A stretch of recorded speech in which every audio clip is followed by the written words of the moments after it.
मेरे देश की धरती सोना उगले उगले हीरा मोती। मेरे देश की धरती, भारत की धरती सोना उगलती है, उपजता है और हीरे मोती भी पैदा होते हैं। ये किसी कवि का एक गीत है, एक संगीत है, एक संदेश भी है। लेकिन आज अगर हम देखें या यूं कहें कि आज हम इसको स्पष्ट रूप से कह देते हैं कि एक दुर्गेश माली खाम्बल गांव वाले ने इस कविता को चरितार्थ कर दिया। ये भाई पूरी मेहनत से, या यूं कहें कि पूरा परिवार मेहनत करता है और ये सही मायने में माली है, सही मायने में बागबान है। मैं इस खूबसूरत पहाड़ी को भी दिखा दूं, या यूं कहें कि यहाँ प्रकृति का वो खूबसूरत हम दर्शन कर सकते हैं जिसकी हर किसी को चाहत होती है। मैं आज उस व्यक्ति से भी आपको मिलाऊंगा जिसने ये करिश्मा किया है। देखिए, ज़मीन सब जगह लगभग एक जैसी है, ज़मीन सब जगह लगभग एक जैसी है, लेकिन कोई उसमें से सोना पैदा कर लेता है और कोई रोना रोता रहता है। ये फ़र्क आज हमको देखना चाहिए।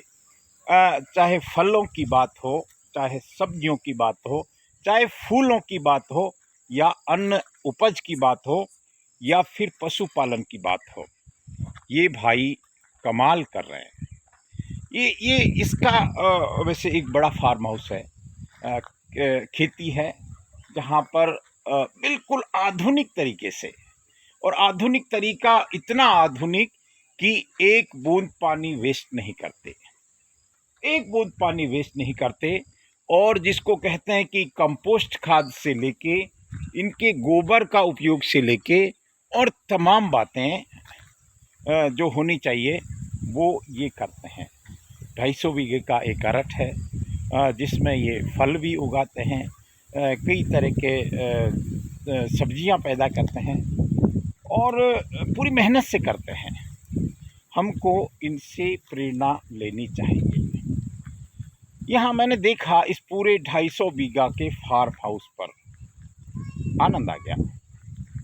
एक बूंद पानी वेस्ट नहीं करते, या यूँ कहें कि प्रकृति की पूजा करते हैं। अब मैं अगर इसको पूरे को दिखाऊं तो बहुत लंबा वीडियो बन जाएगा। हम यहाँ देख सकते हैं कि वो घास भी लगा रखी है जिसको काट काट के चराया जाता है।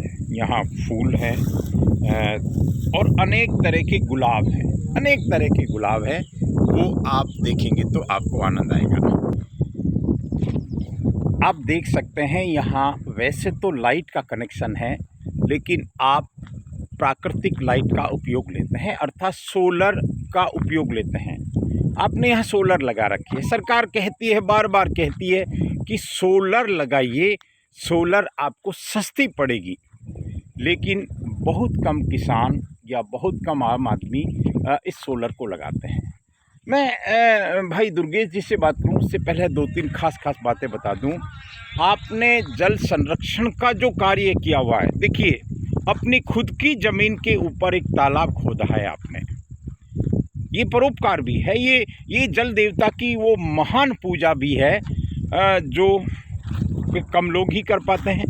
हम बड़े बड़े लोगों की बात करते हैं। मैं आपको एक खूबसूरत बगीचे में ले जाकर मैं उन्हीं भाई से बात करूंगा, लेकिन आपको बता दूं कि आपने एक तालाब खोदा हुआ है और उस तालाब के पानी का उपयोग पहले मवेशी करते हैं। उस तालाब को अपने खेत का पार्ट होते हुए भी उसको सीमा से बाहर किया हुआ है, ताकि मवेशी, ये खूबसूरत पहाड़ी आप देख सकते हैं, ये तो साक्षात देव हैं। यहाँ बहुत सारे देवताओं का वास है, साधु संतों का निवास है। ये पूरा अर्बुद प्रदेश कहलाता है। ये क्या है सर? आय हाय हाय हाय, ये अब आप इसको देखते रहें साहब। मैं आज किसी कार्यवश आया था, लेकिन अपने आप को रोक नहीं पाया। ये फूल देखिए आप, अब हम क्या कर सकते हैं? हम प्रकृति का अगर श्रृंगार करें तो ये हमारी सबसे बड़ी उपलब्धि होगी। मैं आज उस भाई की इस पूरी विज्ञान को आपको समझाऊंगा। आप देखिए सर, आप आइए सर। आप पहले तो मैं आपको इस बात के लिए साधुवाद कहूँ, धन्यवाद कहूँ, शुभकामना दूँ या आपको बधाई दूँ। आपने बहुत सच कह रहा हूँ कि आप सच्चे माली हैं, आप सच्चे बागवान हैं, आप सच्चे प्रकृति प्रेमी हैं, आप प्रकृति का सम्मान करते हैं, पूजा करते हैं। भाई दुर्गेश जी माली, आप बिल्कुल युवा हैं, सामने दिख रहा है आपकी। मैं जब फ़ोन की ट्यून सुन रहा था तो उसमें क्या क्या है आपकी ट्यून का? खेत पे किसान मरता है और बॉर्डर पे जवान मरता है। आपने एक किसान का दर्द बताया, लेकिन मुझे आप यहाँ मरते हुए दिखाई नहीं देते। मुझे तो बिल्कुल इस तरह से दिखाई दे रहे हैं।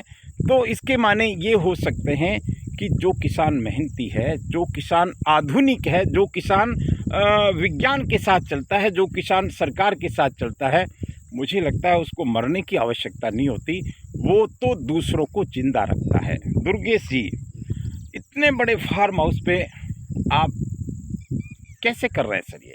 सर अभी आज पहली बात तो मुझे लगता है इस पूरी कहानी में आपको संसार की बेवकूफ़ियों से तो आप परे हैं। बिल्कुल। तेरी मेरी हाय, इसको गाली, उसकी तारीफ, उसकी प्रशंसा, उसकी वंदना, सरकार की आलोचना, समाज की आलोचना, वो सबसे आप परे हैं, क्योंकि आप सुबह से शाम तक इस काम में लगे रहते हैं। सर राज बताएं इस सफलता का राज तो सर पहली बात तो ये है, मैं गवर्नमेंट को देते हूँ और कृषि विभाग श्रेय को देता हूँ श्रेय।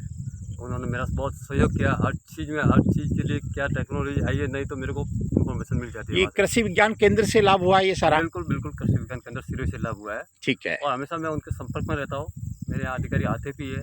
ठीक है। तो उनसे मेरे को बहुत कुछ सीखने को मिला। ठीक बात है। दूसरा रहा मेरा मोबाइल, इंटरनेट के माध्यम से। हाय हाय हाय हाय हाय, पढ़ा लिखा किसान, सत्य है। वैसे तो मेरी एजुकेशन तो 10th फेल है। अरे सर की ज़रूरत ही नहीं है, आप 5वीं पास होते तो भी चलता, लेकिन आपने जो कमाल किया है ना, वो मुझे लगता है PhD धारी भी नहीं कर सकते सर।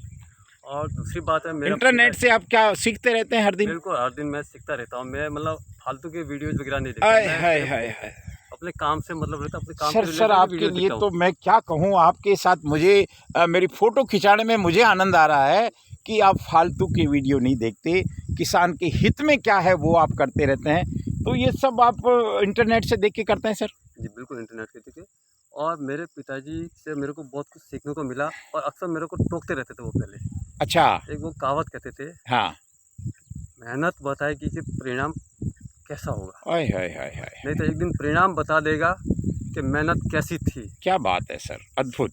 तो वो मेरे माइंड में हमेशा घूमती रहती है। मतलब परिणाम बताएगा कि मेहनत क्या हुई। सर आपने ये इसमें मैंने देखा जगह जगह आपने कितने लाख लीटर की टंकी बना रखी है? तकरीबन 5 लाख लीटर का हौज है। 5 लाख लीटर का हौद है, उसमें भी सरकार सब्सिडी देती है? बिल्कुल सब्सिडी ली हुई मैंने। अरे वाह वाह वाह। और पूरे सिस्टम मेरे खेत के अंदर ड्रिप इरिगेशन है, तो पहले तो मेरी वही लागत कम हो जाती है। बिल्कुल सही बात है, बिल्कुल सही बात है। फर्टिगेशन करना है, पानी छोड़ना है, तो एक बंदा है मेरे जो मेरा सब मेंटेन कर अच्छा, पूरा ड्रिप किया हुआ है? पूरा मतलब मेन पावर का कोई नाटक नहीं? मेन पावर कोई नाटक नहीं। ये लोग कहते हैं कि मजदूर नहीं मिलते, वो नहीं मिलते, ट्रैक्टर खुद का सारा सिस्टमेटिक करोगे ना तो अपना आप लेबर कम हो जाएगी, लागत अपना आप कम हो जाएगी। लागत कम होगी, क्या बात है सर। आप 10 एकड़ की जगह उसको 50 एकड़ या 100 एकड़ आपकी कैपेसिटी के हिसाब से आप उनको बढ़ा सकते हो। सर आपने बहुत बढ़िया बात कही, और सरकार की योजनाओं का जो किसान फ़ायदा उठा लेता है। सर आपको मैंने जब आपको फ़ोन पे बात की, ये खांबल गांव है, और मैं सीधा यहाँ दौड़ के आया कि ऐसा किसान के मुझे दर्शन करने चाहिए और एक संदेश देना चाहिए। ये देखिए खांबल गांव की खूबसूरती है, खांबल गांव की खूबसूरती है, ये खूबसूरत पहाड़, और यहाँ निश्चित रूप से जंगली जानवर होंगे, और ये एक तरफ ये मेहनत का खूबसूरती, और दूसरी तरफ किसान। देखिए निसंदेह किसान परेशान होगा, लागत के अनुसार फल नहीं मिलता होगा, लेकिन यहाँ बिल्कुल विपरीत है। आपकी लागत से फल मिल जाता है अतिरिक्त? बिल्कुल सब मिलता है। मतलब आप संतुष्ट हैं? बिल्कुल संतुष्ट, सर्टिफाइड हूँ। सर क्या कहेंगे आप, क्या संदेश देंगे आप? मैं तो सरकार का धन्यवाद दे दिया आपने सरकार का धन्यवाद, और वैज्ञानिकों आप का धन्यवाद। टेक्नोलॉजी का धन्यवाद दे रहे हैं बिल्कुल सर। और आपकी खुद का मेहनत का धन्यवाद दे रहे हैं और पिताजी से जो ज्ञान मिला उसका धन्यवाद दे रहे हैं और धरती माता का धन्यवाद दे रहे हैं। मैंने फिर जो वीडियो की शुरुआत कही थी कि मेरे देश की धरती सोना उगले उगले हीरा मोती, और ये हीरा मोती हमको दिख रहा है। बहुत बहुत शुभकामना। बस उसमें आपके भाई हैं ये? मेरे बड़ा छोटा बच्चा है मेरा। अच्छा, आपका बच्चा। अभी बेटा इधर आओ आप। ये भी एजी कर रहा है। एग्रीकल्चर में? बिल्कुल सर। क्या नाम है सर आपका? नरेश संदेशा। सर गजब कर दिया आपने, गजब कर दिया सर। देखिए, मैंने भी कृषि विज्ञान पढ़ा है लेकिन कागजों में पढ़ा है, मैंने ये ऐसी खेती नहीं की, तो मेरे कृषि विज्ञान का कोई मतलब नहीं है। आप कृषि विज्ञान पढ़ रहे हैं, आप कृषि विज्ञान कर रहे हैं और आप कृषि विज्ञान के साथ जी रहे हैं। मैं पूरी कहानी को देखिए, ये सामने आपका एक सुंदर सा घर है। आप कह रहे थे कि यहाँ गर्मियों में भी आपको कोई गर्मी नहीं सताती। इसी बात के साथ, इस खूबसूरती के साथ मेरी बात को विराम देता हूँ। बहुत लंबा बोला जा सकता है लेकिन एक समय की सीमा होती है। मैं हमारे इन सज्जनों को भी धन्यवाद करता हूँ जो इस कार्य के लिए आए हैं। हम किसी और कारण से आए थे लेकिन इस खूबसूरती को देखने के बाद मुझे रहा नहीं गया। नमस्कार।